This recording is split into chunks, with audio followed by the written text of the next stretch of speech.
ఈ నెల 10న ప్రధాని హైదరాబాద్ పర్యటన సందర్భంగా 8,000 కోట్ల అభివృద్ధి పనుల పేరుతో భారీ సభ నిర్వహిస్తున్నారని, అయితే దేశంలో సగానికి పైగా ఉన్న బీసీలకు కేంద్రం చేసిన న్యాయం ఏంటో స్పష్టంగా చెప్పాలని జాతీయ బీసీ దళ అధ్యక్షుడు, బీసీ రిజర్వేషన్ల సాధన సమన్వయ JAC chairman Dundra Kumaraswamy demand చేశారు.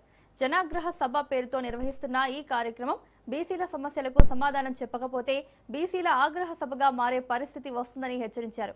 మూడోసారి అధికారంలోకి వచ్చిన తర్వాత కూడా బీసీల జీవితాల్లో వచ్చిన మార్పులేంటో చెప్పాలని ప్రశ్నించారు.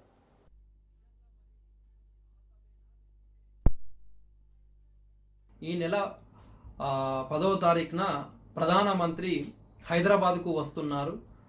మనందరికీ తెలిసిందే. 8,000 కోట్ల అభివృద్ధి పనులు అని అంటున్నారు, మనందరికీ తెలిసిందే. కానీ నేను అడిగేది ఒకటే ప్రశ్న, అదేంటంటే బీసీలకు ఏమి చేశారు, బీసీలకు ఏమి ఇవ్వబోతున్నారనే ప్రశ్న మాత్రమే నేను అడుగుతున్నాను.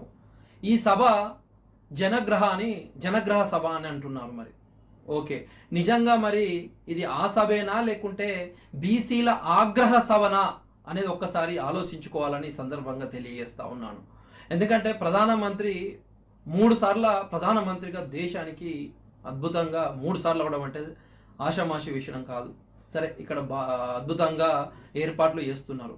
మరి ఏదైనా బీసీ జీవితాలలో ఏమైనా మార్పు వచ్చిందా, బీసీ జీవితాలలో ఉన్న అంధకారాన్ని ఏమైనా తొలగించారా అని ఒక్కసారి నేను ప్రశ్నిస్తున్నాను. బీసీల కోసం ఏమైనా మేలు చేశారా, ఒక్కటైనా చెప్పగలరా?